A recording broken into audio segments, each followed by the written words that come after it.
You're all good to go. Cool. Okay. I welcome the first speaker of the affirmative team to begin the debate. Here.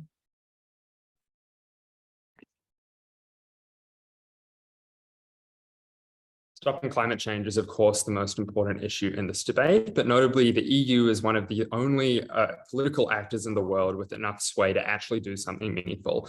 This carbon border adjustment mechanism is the best possible way that they can internationally enforce the sorts of regulations that are necessary for us to have any hope of internalizing the costs of climate change, any hope of actually preventing the damage that it will almost certainly accrue if we don't do this policy. I'm going to do a few things in this speech. Firstly, some setup over what this policy looks like, what we support. Secondly, explain most of my speech how this will help climate change. And finally, explain how this will help development across the world. So firstly, setup. First thing to note, this is a supports debate. That means the negative team doesn't have counter yet. It also means we're talking about the actual policy. I know that this actual policy is implemented starting in 2026 after a 3-year transition period, which undermines any argument from the negative team that might be related to the war in Ukraine and the price of energy or anything to do with that.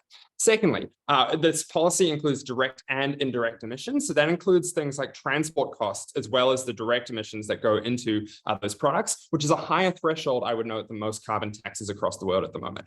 The third thing to note is this is a levy, right? And that means it's a tax. So the EU gets tax money from that tax. And we don't get fiat to decide where that money goes, but we would note some areas that the EU does disproportionately spend a lot of its budget on. Those are things like investment in green energy alternatives. That's like investment in social security and welfare, which helps with the cost of living. That's investment in foreign aid and investment into other countries. The EU does a lot of that investment. That's where a lot of the money from this tax is going. But finally, I'll just note the mechanism of this tax is a levy on companies, but companies internalize that tax and push higher prices to EU consumers as well. Ultimately, both parties take on some share of the cost, but the ultimate effect is that demand goes down, less goods are bought. So firstly, how does it stop climate change from happening, help the world? So first thing to note is 2 points of context. The first is in all of these emissions, there are negative externalities. That means the carbon emissions that you have from the sale and use of these products, energy, concrete, whatever, have a social cost on everyone through the effects of climate change. But the people in the direct transaction don't account for that cost, right? Because they don't have to pay in a dollar value in the status quo what that cost is. That means those goods are relatively underpriced and overconsumed. This helps correct for that. Secondly, to note though, is that climate change issues of this scale are a big tragedy of the commons problem. That means any individual corporation, but also any individual government has an incentive not to put on such a tax because it might individually hurt them. But in the long term, it would be much, much better if every company did put something on. We need some sort of communal action. This is one of the best ways it can happen in the world. So the first way that this helps climate change is through its effects on the actions and incentives of domestic EU consumers. And I would note just at framing of this point that there are hundreds of millions of them, but they're also, particularly wealthy in the scale of the consumers around the world. That means they're a large proportion of global consumption. They have large effects across the world. What is the impact of that? Firstly, it just raises the cost on these goods that are carbon, the more carbon intensive a good is to produce, the higher the cost is. That reduces demand for goods from these consumers that would be high cost. That cost is internalized by companies. But secondly, it reduces the relative cost of cheaper materials. And that's not just the opportunity cost there. It's also the long-term signaling and the effects on risk management that consumers have, right? If you don't really know what the cost of solar power is going to be to you in the status quo, but now there's a guaranteed cost on the sorts of other energy that you might produce, you're now definitely more incentivized to internalize that and build yourself a solar panel, buy one for your own home or whatever. So consumers change the behavior. Note again, that's lots of people not buying the most polluting products in the world, when at the moment they're huge consumers of that sort of stuff. Secondly, how does it affect the incentives of companies? The first thing to note is the cost of these products goes up and demand for those products goes down, which means, obviously you're going to be producing less of the polluting stuff. That is to say, it's both a consumer side thing and a producer side thing. And secondly, and more importantly here, is it incentivizes structural reform across the company. That is to say, there is a cost to having two separate production processes at once if you are a large international company. So you are likely, at least on the margins, to change your whole production line to fit in line with the EU regulations. For instance, this is why the EU laws on the unifying iPhone charger thing meant that the iPhone Apple had to change what chargers they use, because it's not profitable for them to continue in the status quo. What does this look like for these companies in particular? It looks like using different materials, maybe using wood instead of concrete a lot more. It looks like using less air freight to transport those goods, because compared to shipping, it's a lot more carbon intensive. It also looks like switching products and industries altogether, particularly if a big conglomerate like Nestle. You can sort of just like change where your capital is going within all the different products you own. It's a big influence there. You're just going to change to the ones that are less carbon intensive. Third reason this helps climate change is it encourages more domestic production of the things that this tax affects within the EU. That's things like energy, things like fertilizers, concrete, whatever. And the reason for this is simple. Comparatively, these firms don't have a levy on them. These new firms that will prop up, or existing larger aspects of existing firms, are beholden to EU regulation. That means they have more humane and more sustainable production processes than the sort of outsourced ones that would exist in the status quo. And I would note that that might offset any cost of living crisis that this negative team would talk about as well. But it also means it's more domestically popular than a sort of carbon tax or anything else that this neg team might want to implement, which means you get, I guess, more fiat to do whatever you want on our side. Fourthly, and this is the really important one, you influence global legislation. And that is firstly for the reason that the EU is huge. It's like the largest body of consumers in the world that can have the most influence on sort of global trading practices. But importantly, now EU firms have a structural advantage because they have no tax. So it is in the incentives of other countries to retaliate by putting on a carbon tax of imports of their own, which importantly also means that firms in those countries have an incentive to lobby their governments to do so. So you now get big corporations lobbying the US government to now put this sort of tax, this tax on external producers, because they need to correct for the disadvantage they're currently at to the EU. This is one of the only ways that the EU can use its political capital, not just to influence its own carbon emissions, but influence the carbon emissions of the world more broadly. The most important impact in this debate is that we stop climate change. But let's talk about how we help development. The first reason to note is we reduce the exploitation of people who are currently being exploited. That's because at the moment you are rewarded for a race to the bottom in terms of things like environmental regulation of rights. Now we have companies that are actually incentivized to obey regulations imposed on them by developing nations. This is important because rectifying the health and economic consequences of environmental damage is really important for the long-term economic development of developing countries. Secondly, though, it incentivizes investment from developing nations focused on domestic industries rather than internationally exporting ones, right? Because your internationally exporting ones are now comparatively less profitable because they have to face this EU levy, which means you're going to see more sort of local production, local consumption, which might make a hit in the short term, but in the long term is much more important to developing your economy as a whole. Thirdly, it makes Western companies invest in more efficient and sustainable technology, as I've sort of already explained before, and that technological efficiency gets passed down to the developing world.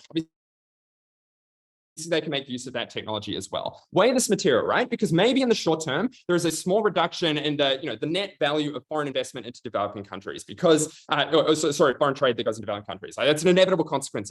We'd say on its impacts on climate change alone, that's worth it. But in terms of economic developments to the development of these countries, it's outweighed by a few things. Firstly, the reduction in external costs that are minimized by the governments due to exploited companies. Secondly, the increased efficiency of that investment in the long term, which means it's actually better economically as well as environmentally. But thirdly, that growth in the domestic economy. Note that this is not just mitigation. We're saying it's actively better for developing countries if you incentivize them in this way to develop in a carbon-friendly way and a domestic-friendly way for the long term. For all of those reasons, so proud to affirm. I thank that speaker for their speech and call upon the first speaker of the negative team to continue the debate.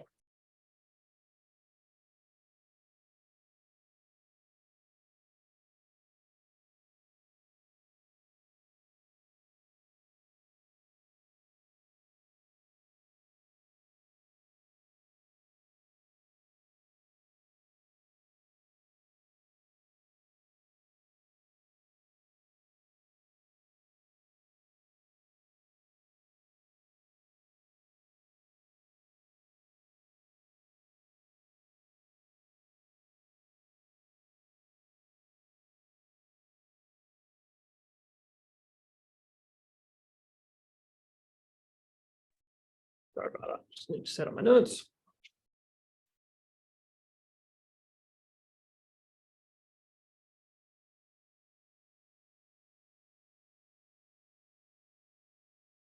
Starting in 3, 2, 1. The missing link in that speech is abundantly clear. This team says you change the incentives of actors to change the way their businesses work to be more green. No explanation of why these companies have the capacity to do so. And this destroys this team because the vast majority of the kind of industry and the sort of goods the EU buys that we're talking about in this debate are kind of base commodities like buying concrete or fertilizers or steel or something like that. And they do so buying from Central Asian nations, from the Middle East, from Northern Africa. And those contexts largely do not have the capacity to make the changes this team talks about, which means I think this tax is something these companies end up eating. They end up doing so in a way that means they lay off workers, they can't export as much to the EU, and makes that context far worse. And it is those contexts that are so unbelievably reliant on the EU that the trade-off this team attempts to cop at the end of that speech, we'll do something slightly good for climate change, but bad for the developing world, is in fact one we cannot cop because it kills so many people, it puts so many people out of a job. I think the only other context in which this debate takes place is the amount of consumption goods, so the kind of more manufactured fancy goods like an iPhone rather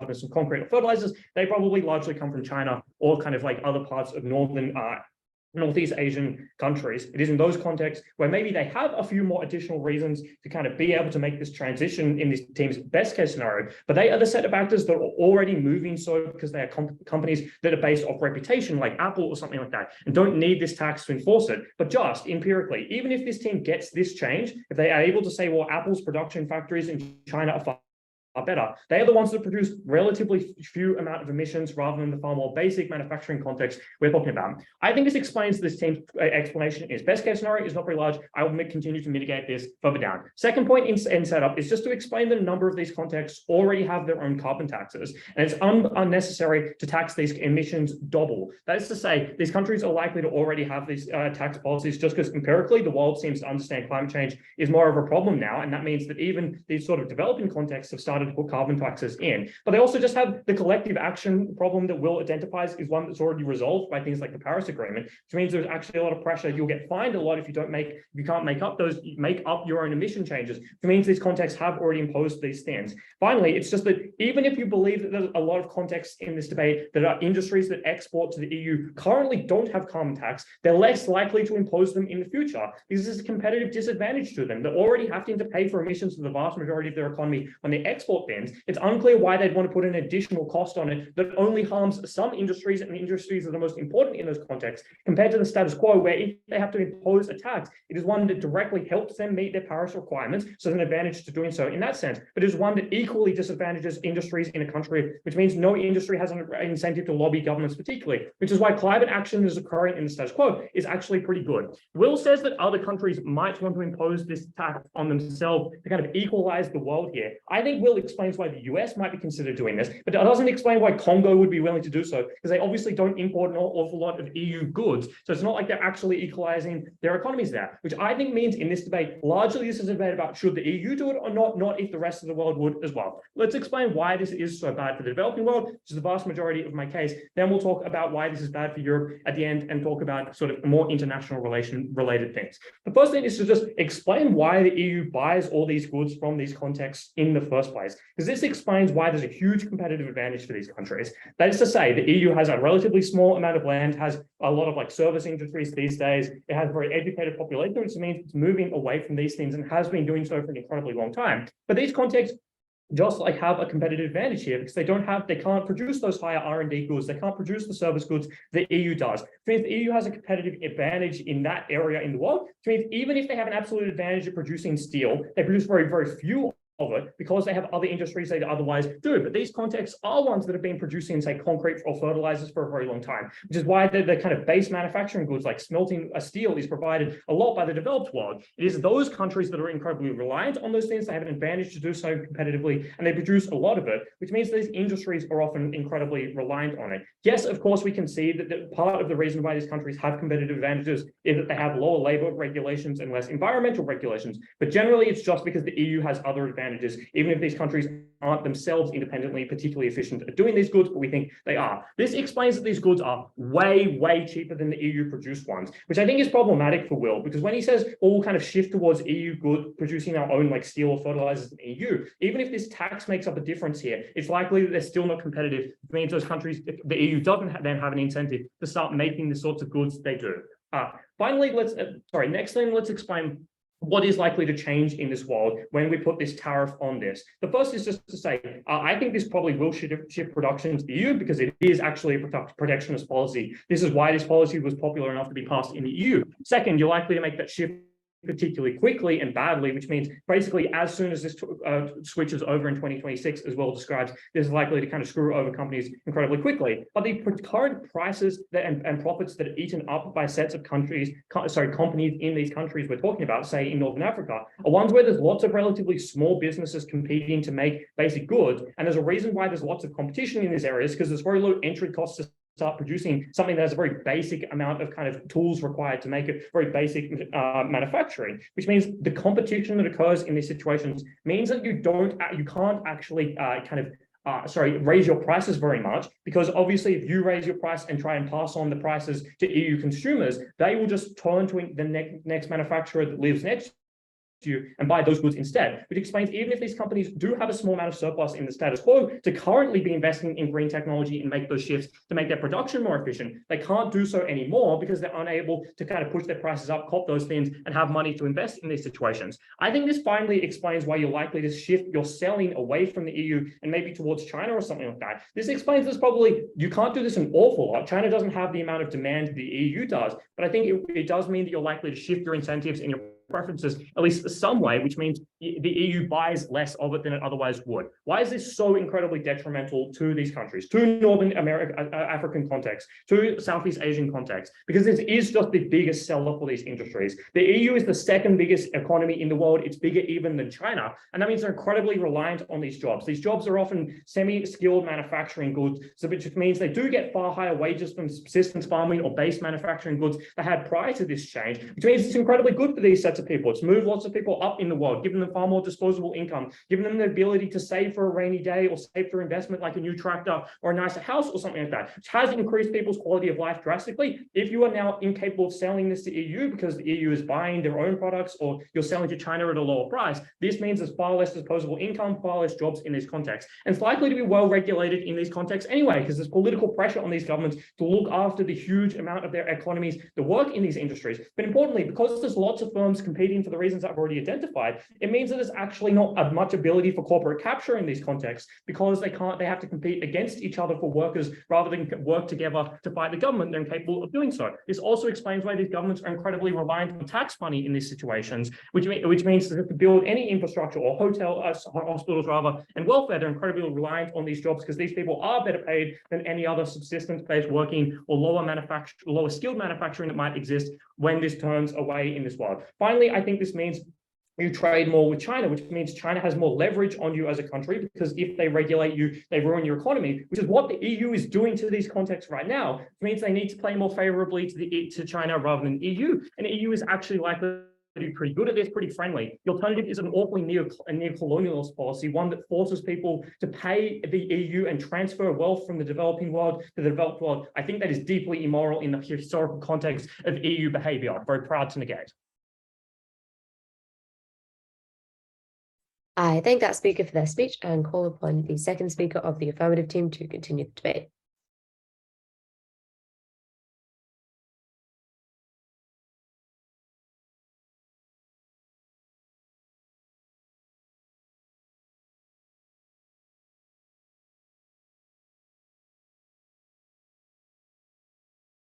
Give me just a second to set up my stuff.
All right.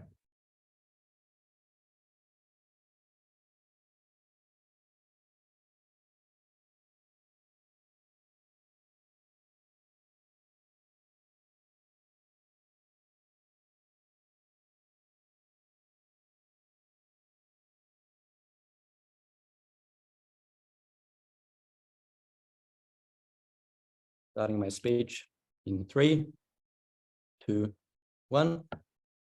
Companies that use the developing world to build their products and then sell to the EU make truly insane and measurable profits. They turn over billions and billions of dollars every year, and the vast majority of those profits are handed over to shareholders through dividends. It is categorically untrue that they don't have the capacity to reduce their impact on the climate, and it's categorically untrue that in order to do so, they would have to cut jobs in developing countries or shut down their businesses as a whole. I have no sympathy for the mega corporations exploiting the land and resources of developing countries and selling to the EU, stopping them from doing so, making them internalize the externalities that are otherwise incurred by all of us is a good thing, and we are proud to support that inside Affirmative.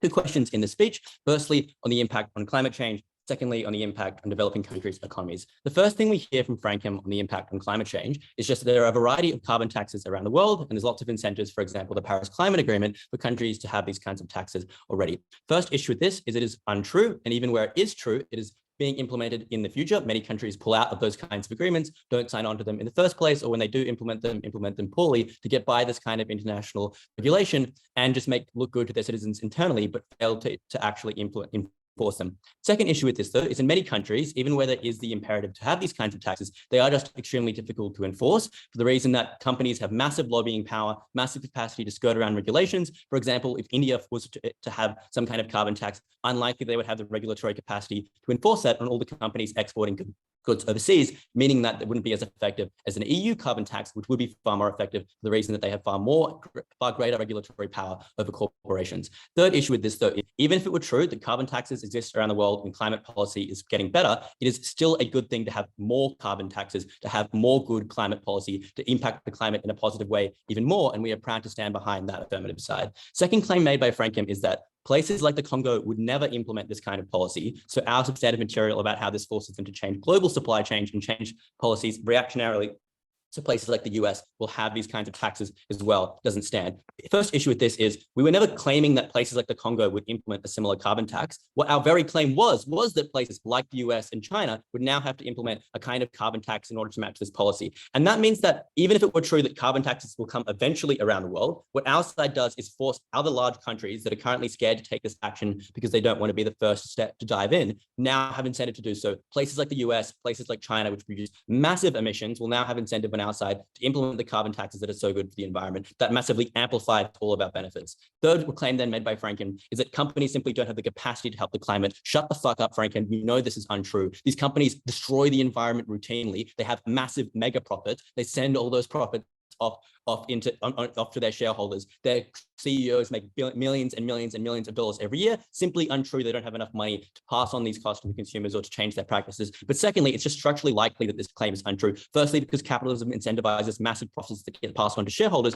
But secondly, because the rate of technological advancement over time gets quicker and quicker and quicker, which means that the next technological leap is likely to make things massively more efficient. So investments now in green technology is going to be extremely profitable and give them those kinds of returns, which means that a short increase in costs right now that forces them to engage in investment in more efficient production is likely to incur massive returns in the long run. This incentive to take that step is therefore beneficial for these companies. Unclear why they can't affect the climate. You should weigh this point extremely highly, because I would note, even if there is economic damage from our model on the developing world, that is nothing compared to the economic damage that climate change will do to the developing world, to all the countries that will be literally underwater, to all the people that will die of breathing issues because they have polluted airspace, to all the people that will die of having dirty water because the companies that pollute their water supplies don't stop doing so, to all the people that will not be able to engage in industries because those industries get shut down as the climate gets worse and worse. You should care about this climate change issue more than anything else in the space, because besides the humanitarian impact on all the millions of people that will die if climate change continues to get worse, the economic impact is just so large that avoiding it in the long term is worth it. And almost all of our substantive on the way this changes the behavior of consumers, the behavior of companies, and the behavior of other countries is entirely unresponded to.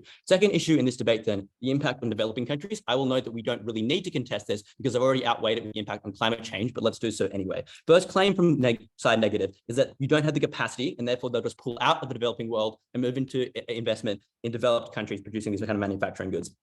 First issue with this is that these are mostly multinational corporations. Therefore, it's just empirically true that they do have large profits and the capacity to internalize increased costs and do things like change their practices and make large investments that will return massive long-term payoffs. Second response to this, though, is there are many other factors which make developing regions super desirable to engage in manufacturing and investment, which aren't totally removed in our world, which they explain for you. Things like the fact that labor is so much cheaper. Things like the fact that the cost of goods is much cheaper, meaning you can build factories quicker. Things like there is like more long-term prospects because there's growing middle classes in many developing countries, which means that even if it did become expensive to export goods from, for example, a developing country into the EU, you would still engage in that investment because you have lots of other competing incentives to continue to do so. What you would likely do is just do that investment in more efficient ways, do it in less exploitative ways, and do it in ways that hurt the environment less. Third response to this, though, is that there are ways of reducing your impact on the environment that are just pretty cheap and don't cost a whole lot of money. That looks like, for example, doing things like not polluting water supplies and just like off-running that into more sustainable areas. It looks like, for example, using existing technology that is much more efficient that you previously just couldn't be bothered to implement. It looks like, for example, obeying the existing climate regulations in many developing countries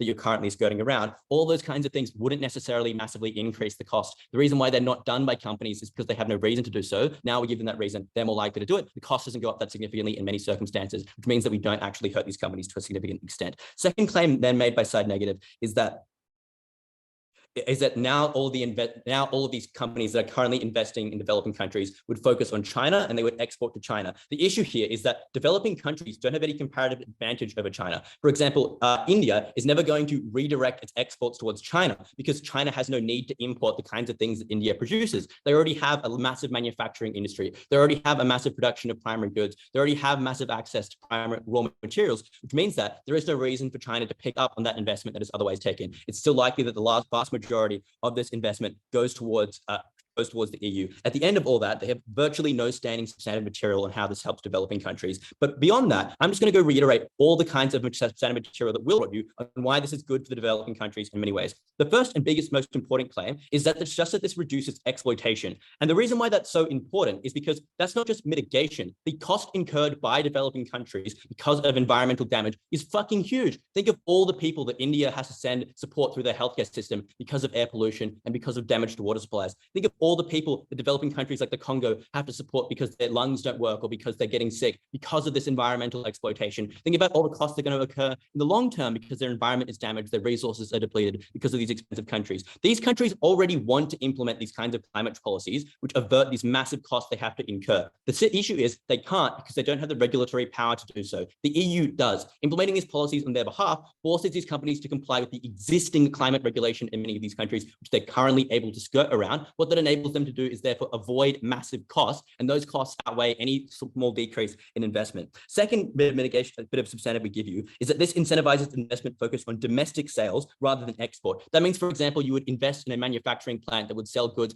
to people in India rather than export it to the EU, which means that that's better in the long term for these economies. Thirdly, we explained to you that this makes Western companies invest in more efficient and sustainable technology, and that technology gets passed on to developing countries, which can then in the future use that to be more efficient. That totally deletes any sort of harm to developing countries, because not only do we prove that the drop in investment is small, but we prove that the decrease in cost because of the negative externalities, the decrease in cost because of the increase in efficiency, the decrease in cost because of the increase in domestic investment. All those things massively outweigh any harm that has occurred, and therefore we actually improve the economy of many developing countries. For the reasons so proud to affirm, save the climate, don't vote Side Negative.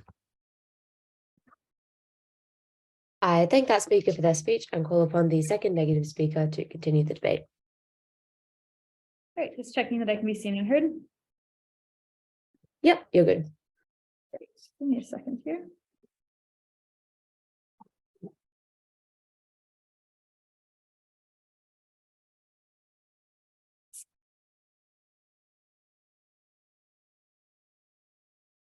This team has not done anywhere near enough to suggest that this piece of protectionist policy by one region of the world is going to solve climate change anytime soon. What they have demonstrated, though, is that this cost is going to be overwhelmingly passed on to corporations that operate within the developing world, and that will come at the cost of the more vulnerable actor here, which are the workers in the developing world, the smaller corporations that support the larger corporations in the developing world. The governments in the developing world that extract tax from these industries are the ones who are going to be subsidizing the EU's climate mitigation attempt. That is unbelievably unjust. It hurts everyone because now the cost of building things like better homes and homes to accommodate climate refugees in the EU has increased. And if you're in the developing world, your costs have increased and you cannot mitigate yourself either. This just is unbelievably unjust. And this team, again, just doesn't quantify what the impact is going to be on climate. They don't give you a sense of scale. I would suggest to you that there is no imperative here. Climate change has already hit several tipping points. The ocean is already locked into a warming cycle. That is not something you can change with protectionism in the EU.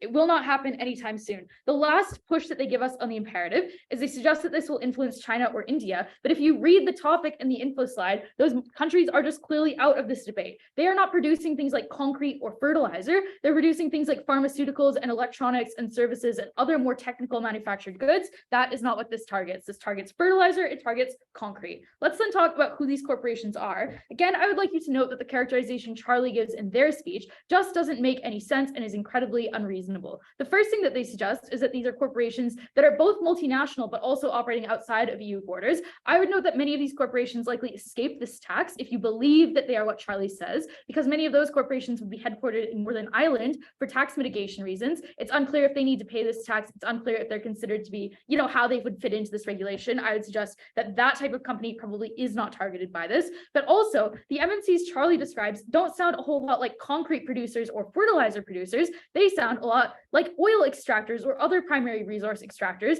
who are definitionally, again, not in this debate, because this is not a debate about buying oil. It's about buying energy. So you've actually converted it over, or it's a debate about buying things like concrete or plastics or fertilizer. That isn't primary manufacturing, which is dominated by huge MNCs because it is harder to enter into that because it requires a level of technology and capital to do. This is about concrete production and fertilizer production. And concrete and fertilizer are goods that have been produced for literally thousands of years. Those are actually things that tend to be produced by relatively small domestic producers. Why is that true? One, there was obviously in the overwhelming majority of the entirety of the world, there were domestic fertilizer and domestic concreting industries that have existed for, again, thousands of years. Like, see all of the ancient buildings.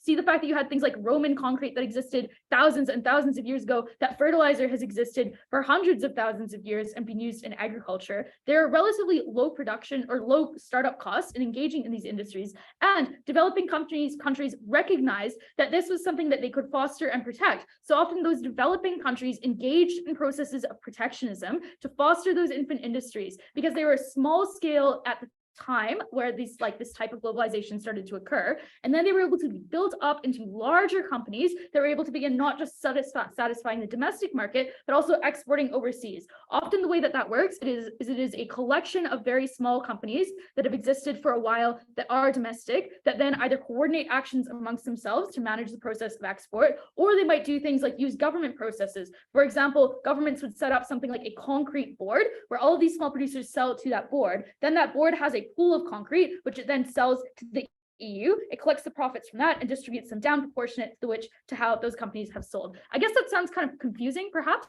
but that's what Australia does with its wheat exports. We have a wheat board that manages that, and that allows us in Australia to have many small-scale wheat producers who are able to make profit by exporting overseas. This isn't something only Aussies were clever enough to think of. This exists in many other contexts for this type of industry, which is why you shouldn't believe that it's like Woodside or BP that is bearing the cost, because that's not in the debate. Instead, it is concreters and fertilizers. And note the intuition here. I can name energy companies, I can name primary resource extractors, but I could not, for the love of God, tell you who a large multinational concrete company is or a large multinational fertilizer company is, because those things just don't exist, and Charlie gets the debate wrong on that. Let's then finally do the most important bit of this debate, now that we have hopefully cleared up who we are talking about and why. And that is about, do we care more about climate mitigation or do we care more about development in the developing world? And the answer here is clear. This policy is localized largely to the EU. It is unclear how significant this tariff will be, and thus it is kind of unclear how big that impact will be on industry. And it is not coming into place until 2026, which suggests that that impact is already delayed by 3 years if you believe it will help the climate. EU consumption does not likely decrease meaningfully. This team seems to concede that, which suggests that the same amount of emissions are likely being produced, but it is just the poor people in the developing world who are bearing the costs of it. And to the extent that those costs do increase, it is the poorest in the EU who also bear those costs to the extent that they're the ones who lose the greatest proportion of their small income by paying that additional cost. That is regressive, it is unjust. And obviously, again, we've already hit several tipping points on climate change. This does not stop global warming. It does not stop the inevitability of climate refugees. It does not stop the fact that most of the global south will become uninhabited by 2050, which means then weigh off this money siphoning policy against what we tell you, because we explained to you clearly at Tom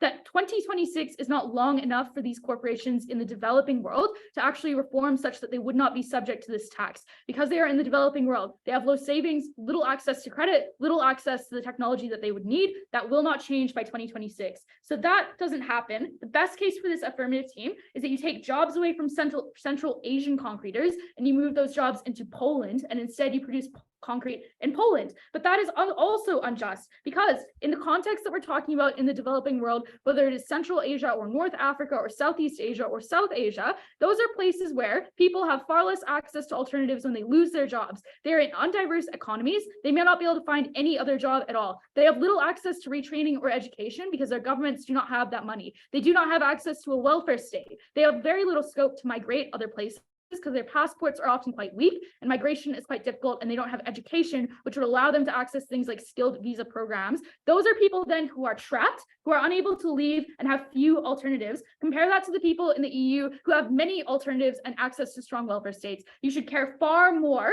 about jobs in the developing world than jobs in the developed world, because when somebody in the developing world loses their job because of this policy, that person is going to be subject to things like malnourishment, is going to be unable to do things like break the cycle of poverty and send their children to a better education, is certainly going to be unable to migrate away from the impacts of climate change, which will be localized in their context. That person is now far more trapped than they were on their side, far more likely to bear the costs of climate change in a human level as well as a financial one.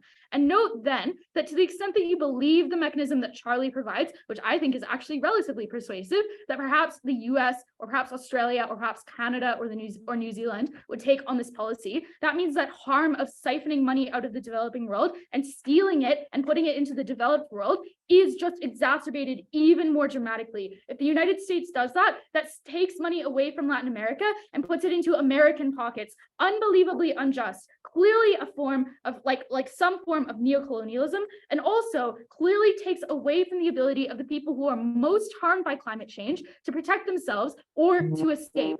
That is outrageous. It is incredibly unjust. Climate change was happening either way. We ought to empower the people in the developing world to do their best and to have the most resources to protect themselves from it. Proud to negate. I thank that speaker for their speech and call upon the third affirmative speaker to continue the debate.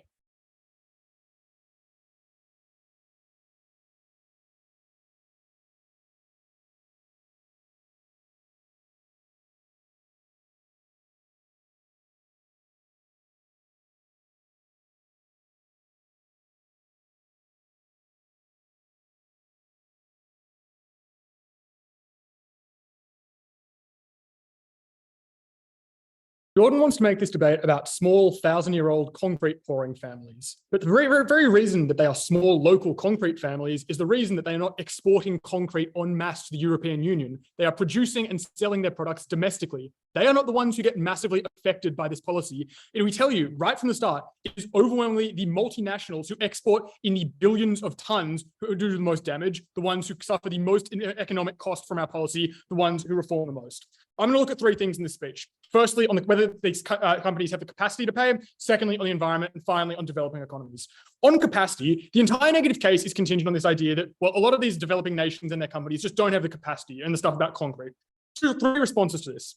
Firstly, we tell you that a lot of the firms in question have structural reasons that they are massive and more important in this debate. That is because they have been able to monopolize via sweetheart deals with corrupt governments. That is because they have enormous lobbying power, because of historical mergers and acquisitions, which give them complete control over the global market. Look at Monsanto in agriculture, for example. They have an enormous share of market power. They are the ones who do the most exporting and importing. They are the ones who do the most damage. So to the extent that small businesses that do concrete and agriculture exist, they are far and away the minority of particularly the ones that get impacted impacted by this debate is because they are small and have less revenue and have less inroads into the European market than multinational corporations, that they don't export that in the first place. So it is not low-level workers with their own businesses in the developing world who lose out on revenue and then can't get a passport. It is overwhelmingly multinational corporations because who are able to bring in super profits because of cheap labor, because of the fact that they can sidestep local regulations. As we tell you from the start, this negative team cannot just run away from this debate and claim it's only about mum and dad investors and businesses. Second response, though, is that even if it is about smaller businesses, the costs are proportional, because if you only produce like 100 tons of concrete as opposed to 100 trillion, obviously you have to do far less to reform your production process. You get the advantage of having to work with far less. You might just have to comply with existing law rather than completely tear up your business structure from the roots, which means that it is not an unachievable harm, an unachievable burden on these small businesses. But thirdly, even if not all firms have the capacity to be able to eat through this tax, the capacity to reform, we tell you that even if it's just the big ones, that is enough for us to win this debate, because those big ones, by virtue of their size, do the most damage in the first place. There is a disproportionately large impact, even if we only do get the big multinationals to reform. The second thing they tell us about capacity is they tell us at second that, well, these multinationals won't comply either. They'll try and evade regulations by putting their headquarters in Ireland or something. First thing, Ireland's in the EU. Clearly, that's silly. But secondly, we'll note that this is not something that you can evade in the way that you can evade corporate tax, for example, because it is a tariff that is applied at the border, at the point of importation, independent of who is doing that importing. It's not like it's not like revenue tax where you can hide the source of that revenue or you can put it in an offshore account. It literally just gets to the customs at the European border and then gets the tax applied to it. You can't evade it. The third thing they tell us on capacity is, well, with these big companies who have capacity, they're already changing. Great, we make them change faster. That is still an unequivocal win for side affirmative. So on capacity and where this debate actually takes place, it is overwhelmingly massive corporations who do the most damage, who are the ones who we give the most structural incentive to reform. But even to the extent that it's smaller companies, we get most of them as well with fairly minimal damage. They're more than capable of meeting that capacity. Let's talk secondly about the environment. So I want to note just how unstrategic the negative team is here. They're literally like, well, we already have policies in place. The Paris Agreement happens. Businesses are already changing, and there's political pressure for environmental regulation. First response, intuition check this. We are on track to vastly fucking exceed the Paris Accord limit of 2.5 degrees of warming. Clearly, to the extent that you think the status quo is disastrously bad for the environment, you should not give the debate to the negative team on those grounds alone. Clearly, they are condemning millions of people in Bangladesh, in the Pacific Islands, in Saharan Africa, to literally having inhospitable home countries. Secondly, though, Charlie explains structural reasons why it is really unlikely that other better policies get passed, because of things like lobbying, because of voter self-interest who care about their own economic interest. And that's the reason that we tell you this policy is uniquely capable of getting more support, because of the fact that it benefits businesses in the jurisdictions where it is imposed. European companies get an advantage when the EU puts in a carbon tariff, because it means other external companies have to pay that tax. So there is unique political capital. The negative team never structurally prove why they're likely to get more or even anywhere near sufficient regulation in their world. And we tell you that it forces adjustment by other countries to retaliate to the fact that they're now at a structural economic disadvantage. The response to this is, well, not all countries can do this. The Congo wouldn't do it, for example, but we don't need the Congo. We just need the US, we just need Australia, as Jordyn concedes. We get enormous benefits for the most important polluters, the biggest companies, the biggest governments, and the most per capita emissions emitting countries in the world. Again, clearly a massive environmental win. Their last Hail Mary on the environment is to say, well, we don't fully stop climate change, so we should prioritize the economic needs of these developing nations in the short term. But the problem with this is we don't need to fully stop it, because we're capable of slowing it. And that time, buffer of additional time is incredibly important, because it allows these countries to economically develop more. We are able to slow and mitigate the effects more, so people have more time to get passports. We're able to put more pressure on governments and create more structural incentives for global reform, such that even if we can't avoid even if we don't get completely stop climate change, we are at least able to limit the warming to 2 degrees as opposed to 4 or 5 degrees on side negative. That is clearly something that is preferable. Even if there is a short-term economic trade-off, we tell you right from the start, that is the priority, because having a livable environment is a necessary precondition for having a stable economy. Because when your country becomes uninhabitable, when your land is no longer arable and you can't grow anything because the temperature is too high, or the soil has too much acid or salt in it because of climate change, that is obviously devastatingly worse than a short-term restriction on your exports. Weigh that up. The environmental issue, by far the most important, literally the only team that offers you anything here is side affirmative. Finally, let's talk about developing economies and the impact on them, because this entire negative strategy revolves around this.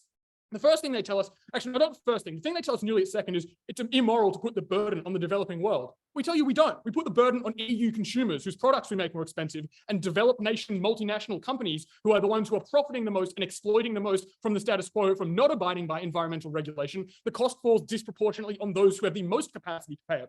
The second thing they tell us is that these companies are likely to pull out and that will be bad for your economy. But firstly, Charlie already deals with this. It's still relatively attractive because of things like cheaper labor costs. You just have to regulate it better, right? You're still going to operate in a jurisdiction where labor costs are lower, but you're just going to operate in a way that is far better, that does not permanently destroy the air quality of that country. Clearly, that is something that we are still happy to co-op a lot of the benefit of. But thirdly, even to the extent that they do pull out and like maybe produce more domestically, we tell you that in terms of the environment being the most important issue, that is still a good thing because you get higher standards of regulation, you get less overproduction and overconsumption, you get far fewer negative externalities, which will set us up right from the start of this debate, are the most important thing to reduce.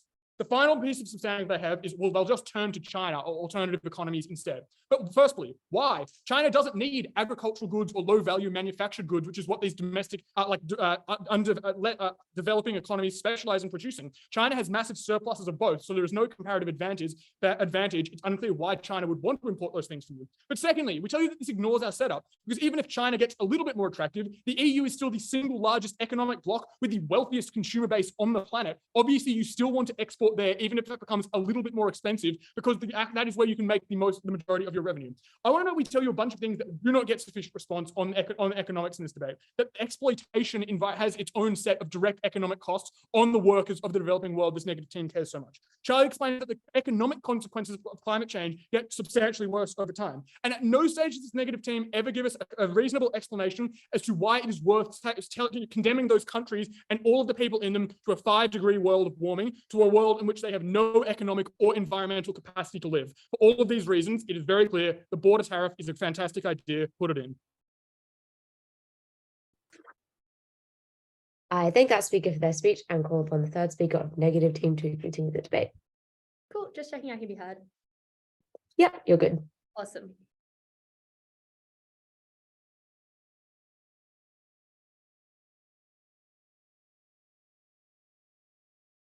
In the past few years, I have already seen the UN say that the effects of climate change are irreversible now. They do not even start their policy until 2026, at the point of which it is much, much less likely to have any meaningful impact on what climate change actually does. Trade that off against the harms that are inevitably going to occur to the workers in the developing world. And I think we clearly take this debate. But firstly, I'm going to prove why, even in their best case scenario, which is some magical reduction of very limited amount of emissions from 2026 after the effects of climate change have still accelerated, they still are unlikely to gain any benefits. And then I'm going to explain why this fucks over the developing world. Okay, firstly on climate change, the first thing I'm going to note here is I actually, and as Jordyn and Tom both explain, I think this just disincentivizes individual countries around the world to actually have any taxes, like any further taxes on emissions or on carbon in the next place, right? Because at the point at which you're a developing nation or any nation all around the world who is now being taxed on the EU for the goods that are potentially environmentally unfriendly, I ask you why those countries would then consider it important to have a carbon tax on the production of those goods in domestically at the point at which they're getting double taxed and they already think the export to the EU makes it worse. But I also think you're just less likely to engage in positive climate policy in the first place because it's unpopular, because it is now attached to the patronizing neo-colonial gaze of the Western nations, and particularly the EU, who've decided to screw over your country that they colonized in the first place. At that point, climate policy just does not seem domestically popular because it screwed over the people who they're potentially trying to help, and you're unlikely to get things like carbon taxes occurring in their world. Let's talk about incentives though and how they change, because their first push is that this falls on the EU consumers, but they don't ever explain why this is actually the case. Because remember, the things we're talking about in this debate are steel, concrete, fertilizer, things that have relatively inelastic demand for goods, which means even if you increase the price, people still need them to build houses, to grow food they need to survive and eat, which essentially means that because they don't tell you what any real alternative is, what is smart concrete, right? There's no eco-friendly alternative for that people can go to. It's unclear why consumers' incentives are changed and why they don't just pay the extra money for them to the same degree as they would in the status quo. To the extent they still need things that still provides concrete, provides fertilizer, provides, that doesn't change, and the incentives of consumers don't change. But now let's talk about companies, right? Notably, I think Jordyn explains very clearly, and it doesn't really get responded to, why the examples in this debate are not companies that Will gives you at first, like Apple or Nestle, but are actually companies that are relatively smaller, like probably still like fairly large companies and big companies in the countries that they are producing in, but not the multinational corporations that you're talking about. This is because these are things that require relatively little capital to get involved in, right? To mix some concrete, you do not need to have the big extraction of resources in the first place. Same deal with steel, because it's an ally from my memory. You need access to these materials and then you combine them, and it is relatively cheap, which is why it is likely to be companies trying to compete against each other, right? Because these countries are export facing, or like, you know, the countries where these goods are produced are export facing. It is a good way to make money in the developing world, and individuals are likely to try and tap into these industries and make it happen. I think the fact that they don't give you, like, they only give you examples of like food or like technology, things that are relatively refined, but that is not what this debate is about. This debate is about the less refined things that have lower barriers to entry, that require some form of manufacturing, but relatively little. I think importantly for these companies, the cost tier just does go up. And importantly, at the point at which the cost goes up to actually exporting things in the first place, they stop being able to have the extra money to then do the things like changing production lines they want to tell you. They say that it scales, but I actually think it's the opposite is true, right? If you need to buy entirely new factory equipment, that's probably relatively expensive because it's expensive new experimental green tech that's coming from the Western world, not things that are popular in your own country. You have to make a big investment in the first place. They tell you things like transport make these offensive, but countries in the developing world are more likely to have dirty transport in the first place because there's not a big, surplus of Teslas over there. So there just aren't alternatives for companies to actually make them cheaper. So they're stuck copying the big costs that are going to mean that they go out of business. I'll talk about this more in a sec, right? But we also tell you that if you have these big mega corporations, these multinational corporations that they tell you have governments in their pockets from lobbying power, right? They have incentives to avoid regulation. They do things like Jordyn says of putting their headquarters in Europe and then claiming that it's, they perhaps lying about the amount of like carbon emissions that it took to create something, or they get their lawyers out and they go to the World Trade Organization for the country's breach of obligation, the EU's breach of obligations by being in there in the first place, and then justify avoiding these taxes or, doing other stuff in the meantime because they think it's literally unfair. Like if you believe all this characterization about them having big incentives, they probably have lawyers who know more about international law than say you and I, but are going to find ways to get around this anyway. What do these corporations do then if they are forced to take on these higher costs? And their choices are basically cop these higher costs, let go workers and harm them, which I'll talk about again in a sec. If they want to keep operating or put their costs down, they have to do things like go to other countries. Things like fertilizer have pretty infinite demand. I know this is a bit of an assertion back and forth, right? But India and China are pretty agricultural economies and they both have 2 billion people each. It probably seems relatively untrue that they just have a massive stockpile of fertilizer there all the time. But even if you don't believe it's going to be things like China or India, I just don't think that they really sufficiently prove the countries like the US and other countries around the world where they would presumably also have options to export to, like are able to do similar things, especially because it then comes at the cost of their own economies as well, and their own going to be politically unpopular as well. And essentially what this just means is even in their best case, or like even in their instance where companies don't go under, they just go elsewhere. The climate emissions still occur. They just make less money than they did in the first place. And alternatively, even if you go to domestic companies to provide things, like companies within the EU to provide things for Europe, they probably do so in a polluting way because they are new companies that are inefficient and they don't know how to do this properly. The impact of this is to just tell you they don't solve the problem enough to justify the harm that they do to the developing world. They don't even start until 2026. So it's unclear if they can even get any benefits. But the impact of climate change here is probably weighed pretty lowly in terms like it can't impact, it can't impact the poor of the developing world at the point at which they've lost their jobs. They're in poverty. They are more likely to do things like get sick, be unwell, and have other problems with their quality of life. Okay, let's talk about the developing world here. The first thing I would just say is ask yourself why the developing world is saddled with these environmentally unfriendly industries in the first place. It is because of the colonization of specifically EU countries in the past. It just seems principally incredibly fucked, which is what Tom told you in their speech. But even if you believe their stuff about big corporations, right, it still screws over the developing world because lower profit margins means that people are likely to lose jobs. And this occurs in countries without good social services, with no options for retraining or getting alternative jobs because they are limited other industries.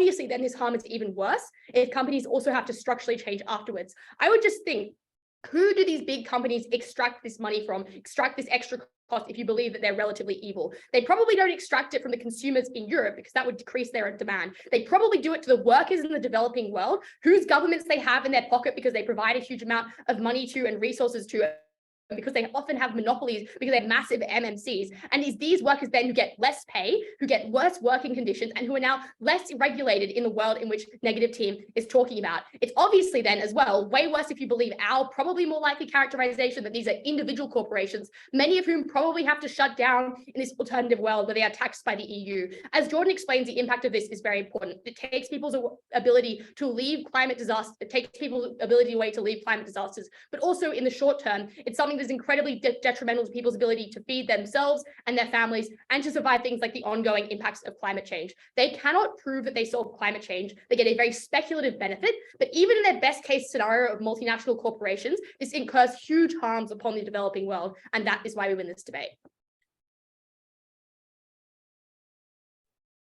I thank that speaker for their speech and call upon the negative reply to conclude their team's case.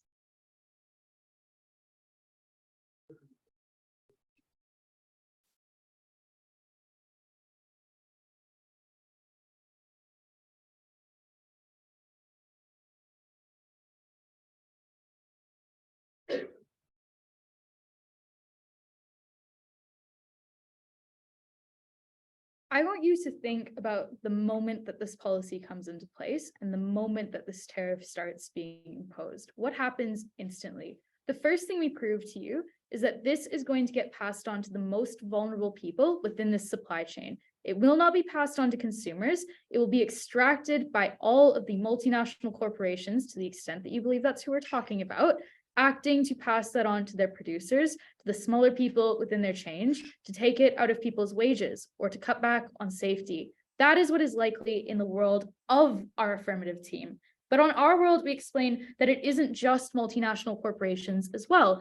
Instantly, you are imposing this levy upon what is often conglomerates of smaller businesses, as in even the largest concreter within somewhere like the Congo is probably a small business in this debate and something we should care about. But even often it is many small businesses within these countries as well, who operate through things like government export boards, who operate through things like informal agreements or other ways in which they are able to pool their product and sell it to the EU in order to make money. What you should believe then is that at the instant term, and even in the 5 years after this, those people in the developing world are less likely to be employed in the first instance. They're going to have their savings taken away from them or to have far fewer savings. That means that they cannot do things like migrate to habitable zones because they will not have the money for travel. They cannot mitigate it through improving or strengthening their homes, or their governments are less able to do things like mitigate through constructing infrastructure because the tax revenues in these countries is necessarily far lower. And in the immediate term, those people all are much more likely to lose access to education and food and healthcare, which will allow them to break cycles of poverty, allow them to empower themselves, and to be far better able to escape climate change. And what I need you to believe at the end of this is that we should care far more about giving people the ability to escape climate change than about mitigating it. Because even if I am very, very generous to this affirmative team and suggest that their policy maybe gets you from a 5-degree world to a 3-degree world, a huge impact, an unprecedented impact on climate change, doesn't matter. Because 3 degrees, 5 degrees, the overwhelming majority of the global south is uninhabitable either way. So escape is what you have to care about in this debate. Let's talk about why it is then that this is necessarily passed on to the most vulnerable. We tell you a bunch of impacts on business. We explain that even something like that smaller businesses that we think are more likely in this debate operate on very small margins, and a levy of even something like 3%, for example, would probably force some of them to go out of business, or it would just mean that they lose the ability to actually adapt to climate change by using surplus funds to invest in it. We explain to the extent that this is multinationals, they pass on the cost to the most vulnerable people, that is their employees in the developing world. And I think you would need to ask yourself, do you think a 3%, maybe a 5% levy on concreters and plastic makers and steel makers, this isn't every industry in the world, is something that stops climate change? Even gets you the 2 degrees that I explain is insufficient. I just don't think that is true. And obviously at Tom and again at Ali, we explained that this takes away from the ability of these places to have domestic carbon taxes, which would get you the same impact on climate change, but actually allow these developing world countries to get that money themselves instead of having the EU steal it away from them. So compare that then finally to the impact that this team gets on climate change. I'm going to go through the mechanisms that they give you in depth.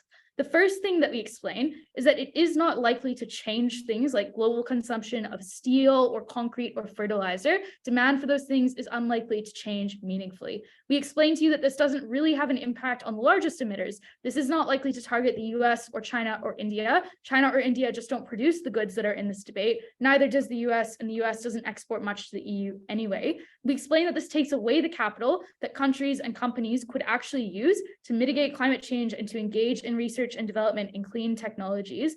And at the end of all of that, 2 degrees is not enough. I would suggest that they don't get anywhere near that though, given those reasons. This is not a cost that we should be imposing on the developing world. There's no imperative for doing it. It will not stop climate change. Do not hurt the most vulnerable people in the name of climate change.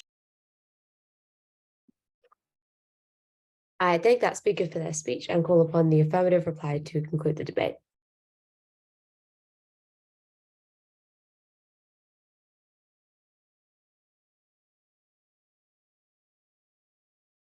Starting 5.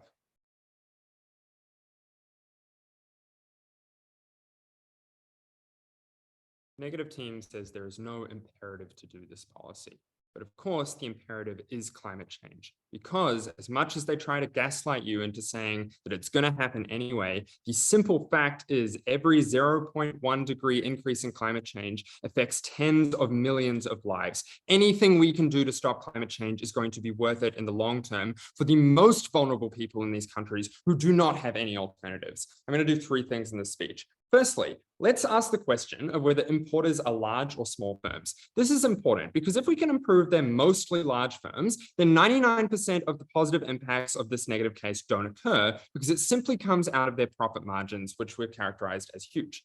The claim from negative is that these products are simple products like concrete, therefore they must have low barriers to entry, therefore they must be smaller firms. We firstly explain this isn't true. For instance, this debate includes energy. It costs billions of dollars to provide resources for natural gas storage. We also explain how, maybe we've produced things like food for thousands of years, but Monsanto is still one of the largest monopolies in the world. Secondly, we structurally explain why economies of scale, such as the huge transport and importation costs that already exist, mean that these firms are much likely to be much larger. But finally, even if you didn't believe that, we explained that larger firms, because they are bigger, constitute more of the market, even if they are less of them. What are the pushes from this negative team beyond that? At second, they say, well, China doesn't produce concrete or fertilizer. This is incorrect, but the debate also includes electricity, which it clearly does. Secondly, they try to say there's things like concrete boards, but Sam explained structural reasons why these are minority and also beholden to things like lobbying. Then they give a bunch of attempts to mitigate against the big firm impacts, such as saying, well, big firms don't have to pay tax. Responded to it, Sam, not brought up again. That Apple can somehow rely on branding, which is obviously not true, hasn't worked before. And this new claim at third negative that they can all lawyer up and stop this from happening hasn't worked for the biggest tech companies in the world. Unclear why it would work here. We get some new pushes at negative reply. That is to say that maybe MNCs will pass it on to their supply chains, which is asserted, but also very uncompelling because they pay very little to them in the status quo anyway. They say it's an instant change. We told you it's a 3-year gradual implementation. But ultimately, this negative case is 99% reliant on you believing that most international trade to the EU is from small businesses. The average reasonable voter knows that that isn't true. Secondly, let's talk about who fixes climate change. First, let's go over some uncontested parts of our case. Firstly, on EU domestic consumption. And at third negative, they say there's inelastic demand. But that's exactly the reason that the incidence of this harm falls on EU consumers rather than the LEDC producers who are, if the EUs are always going to consume it. Secondly, we explained that on the margins, EU companies will set up investment into green stuff, and they do it in better regulatory contexts. Thirdly, we say companies have cost incentives to change their whole production processes. That was the stuff like the iPhone charging cable. The only contention that they actually engage with is the one to do with foreign legislation change. They say, well, we'll undermine your ability to make a carbon tax. We explain firstly that this is a much more efficient and secure form of a carbon tax. But secondly, the other ones would be comparatively less popular and less likely to get popular support. Plus, They accept that the US and Australia will do it, which is, of course, just the most important countries that you need to do it, right? Like, even if you don't get the Congo on side, those are the countries that you just need to make climate policy happen. I think that's far and away the most important impact. Finally, let's weigh climate change and development. We tell you climate change will economically cripple developing nations in the long term. They say, and this is all they say, that you won't fix all of climate change with one policy. But this is exactly the rhetoric used to justify inaction in the status quo. Every 0.1 degrees Celsius saves millions and tens of millions of lives. They say it's localized to the EU. It's incorrect. Look at my case. They say you can't migrate away from these areas, but many can't on either side of the house. It's not like the whole global south is uninhabitable either way. It's something that just happens to be worse on their side. But even if some firms leave or shut down, we explain this as a good thing. They're exploited by MNCs in the status quo. They switch to domestic production, which is more sustainable. The most vulnerable countries rely on primary industries anyway. But more importantly, we actually explain all the way back at first that the EU spends the tax money on foreign aid, no response to any of that material. It's clear climate change is the most important outcome. We're the only team that provided any semblance of a pathway to stop it. I thank that speaker for their speech, and that concludes the debate. So I'll get all the teams to leave the call now, and me and my panel will deliberate.